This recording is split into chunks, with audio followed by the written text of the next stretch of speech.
This is the Seiko Prospex SBDY029 Save the Ocean Special Edition, and it is absolutely glorious. I love it.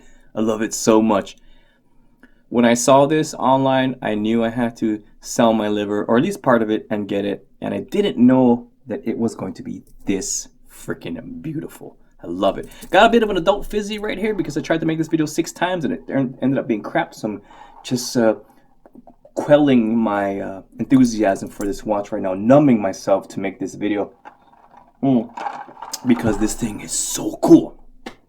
Anyway, let's just talk about the regular features first, and then we'll talk about what makes this watch so glorious. Movement. It utilizes the pretty standard Seiko 4R35 automatic mechanical movement, beats at 21,600 bph, has a 41-ish hours power reserve, employs 23 joules, and is accurate between -35 and +45 seconds per day. Usually you don't get that far, but if you do, you're still in acceptable levels. The case and the stainless steel bracelet are made out of stainless steel. That doesn't make sense. The case and the bracelet are made out of 316L stainless steel.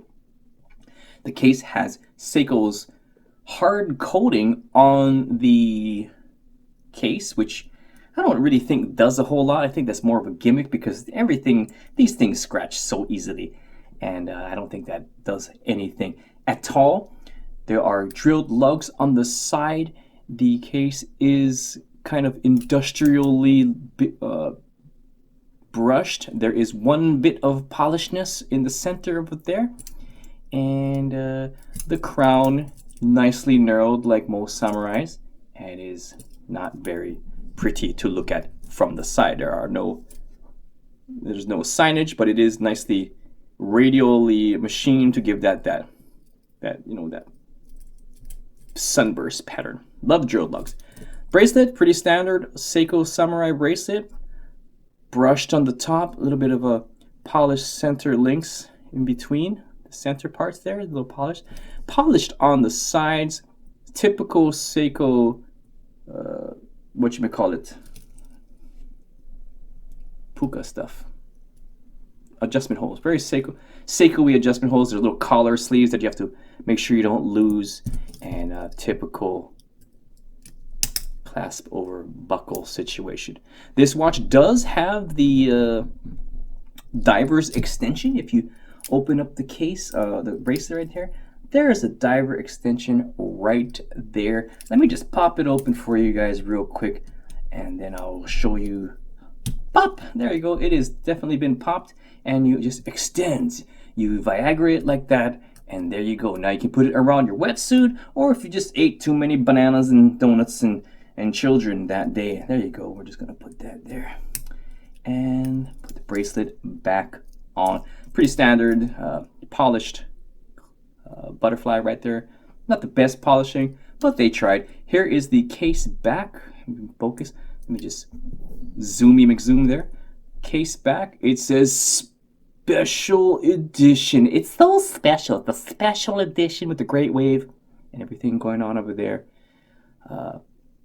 Really, it's one of the nicest case backs in my opinion, which doesn't mean a whole lot because nobody really pays attention to me. I'm a nobody. I'm a loser. But I'm having fun doing this crap, and that's all there is to it. The bezel is a 120 click unidirectional bezel, and I can describe the action as just like the other samurai videos, like popping tiny little bubble wrap pops, just little bubble wrap pops, just tiny little bubble wrap pops.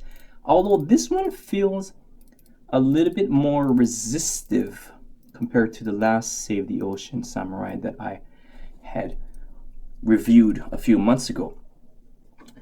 The bezel insert is gray over here and blue around, unlike the older one, which is right here. You can see the bezel insert differences, as well as the bezel. This new one has a stainless steel bezel, for now anyway, and the older one has that black PVD coated bezel. Let's get up and close and personal to this beautiful, beautiful watch. So you see the seconds hand right there? Yep, you're not blind or tripping out on shrooms. That is like a shark tip seconds hand. The butt is a shark tip. And that is freaking awesome. I think I might be zoomed in a little bit too much for the focuses. There you go. That is absolutely super cool. And if that wasn't enough, another added bonus, which you guys probably already know, but if you don't, there is blurriness. There is no possibility of focus.com here. Come on. Hey, okay, that's good enough. You know what? I'm gonna just zoom it in digitally. You see that right there? Let me get something that I can point it right here. You see this? Come on, seconds hand. Come on. Right there. You see that right there? That is a shark fin. That is a great white shark fin, hence why some people call this the Great White Shark Edition Seiko Samurai Save the Ocean. A nice small name for the homies, but it is just so beautiful. I love this so much. I love it, dare I say, more than my Blue Lagoon version. And it has the same. I'm gonna make a video comparing the Blue Lagoon, this one, and the other Save the Ocean in the future. That's just gonna be a whole different video, but I can honestly say right now, guys, that I love this Samurai. This is the most beautiful Samurai I have ever seen. I haven't seen all of them, but I can vehemently say that this is the most beautiful one, which I don't even know what that word means. So let anyway, what else we're gonna talk about here? Show the case and special word measurements. All right, let's get to the measurements, shall we? Okay, case, I got 42.5 millimeters. This measuring was a little bit more accurate. I calibrated my thing. I know I didn't make that up, it's just a little bit more accurate. Lug to lug, 48.1 millimeters. Lug with 22 millimeters. Thickness, 13.5 millimeters. And let's put it on my wrist. Guys, I have a 6.5 inch wrist with a little bit of a tan line because I've been pulling the weeds in my yard. Yard work never ends. And I put it on my wrist. So it does look big on my smaller wrist, but I don't care. I don't give a crap what anybody thinks, because I think it looks awesome. It's commanding, it's big, it's beautiful. It's supposed to be just robust. And because of the way that it's designed, it works with smaller wrists. It just swoops down real quick like that, bam. In fact, I think it was designed for a smaller wrist. So us smaller wristed guys can have a big old watch and feel good about ourselves, and not have to buy a giant Toyota truck to feel like we're a man. So let's check the loom. Check the loom, make it glow. Check the loom, use a light, make it glow. Check the loom. Check the loom. Check the loom. Check the loom.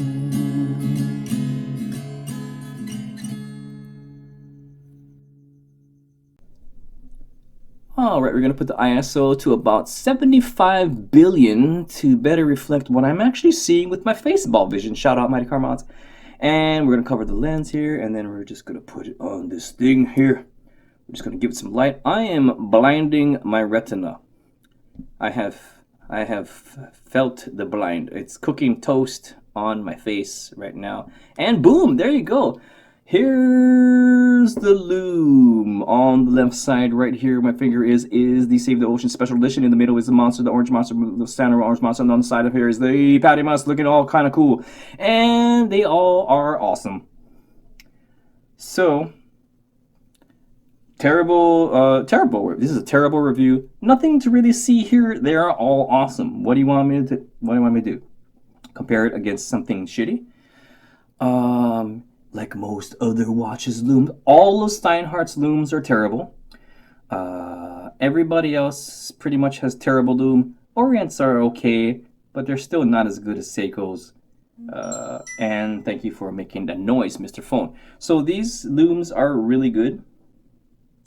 And that's all there is to say about it. The Patty Moss still is just the king of loom in my opinion because it's just so beautiful with the blue and the green. It's just Anyway, I'm gonna turn on all the lights now. Unlike my previous setup, I have to turn them all one by one because that's what I gotta do. And back to the hotel. So, what we're gonna talk about now, I don't know. I gotta bring my tablet back up here. Guys, just letting you know, or just as if you didn't know, this is a legitimate ISO certified diver's watch. It is a ISO 6425 certified diver's watch to the 200-meter mark, which means you can go legitimately scuba diving with this watch. It will handle it. Never take off the case back. Make sure the crown is screwed in, and you should be just fine. So let's see what the boys have to say about this watch. Gonna put it on there. Gonna let it catch some light right there. Catch some light. No, nobody, nothing. Oh, you really did that on camera, Curt? That was real. Yeah, that was absolutely real. Okay. All right, guys. Well, hey guys, what's happening? What up? Yeah, what's happening? What do you guys think about this new Seiko Save the Ocean Special Edition? It's just another friggin' samurai. Yeah, it's just another friggin' samurai. Don't you have like all the diver watches already? Well, no, but I mean, come on, guys, it's beautiful. I guess it is. It's beautiful, but you know, I give it a Doug score of maybe like 4.5. Yeah, Doug score 4.5. What the hell is a Doug score? You don't know what Doug score is? Nope. You gotta watch more YouTube. Yeah. Okay. So is there anything that you guys don't like about it? I don't like the price. Oh, right now the price is ridiculous. You're spending like $450 on this thing when you can get a regular samurai for like $1.97 at Target or whatever. You know what I mean? They're so cheap right now, but you can spend all this money for a special fufu one when you can get a cheap one at Dairy Queen for 87 cents. Yeah, Dairy Queen has got all kinds of Seiko Samurais. No, they don't. You guys are idiots. Yeah, whatever. Anyway, guys, not you guys, whatever, the gang watching, what do you think about this Seiko Samurai Save the Ocean Special Edition, also known as or somebody's trying to make it known as the Great White Shark Edition? And is it worth the price? Is it not worth the price? Should you go to Target and buy the Samurai for $175 or whatever? And thanks for visiting Minute Nerd. May your peanut be happy, and thanks for watching. Yeah.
Uncle Jimmy? Yeah. I bet you can't pronounce most of those countries down there on the South America. I bet you I can. Huh, you're an idiot. Yeah, go for it. From top to bottom, try to do it. Okay. First one, we got Venezuela. Venezuela. Nope. Yeah, Venezuela. Okay. And then we got the Guyana. That was close. Okay. And we got the French Guarana. Okay. And then we got the Columbia at me, bro. Colombia, you idiot. Columbia. Okay. And then we got Equator. Ecuador. Well, why does it say equator? It's equator. It's Ecuador. Okay, whatever. And then we got the Brazil. We got the Brazil. And then we got Peru. We got Peru. Congratulations, you're not completed, idiot. Awesome. And then we got Bolivia. We got Bolivia. And then we got the parakeet. We got the parakeet, and we got some stuff we can see up there. Yeah, I'm a genius.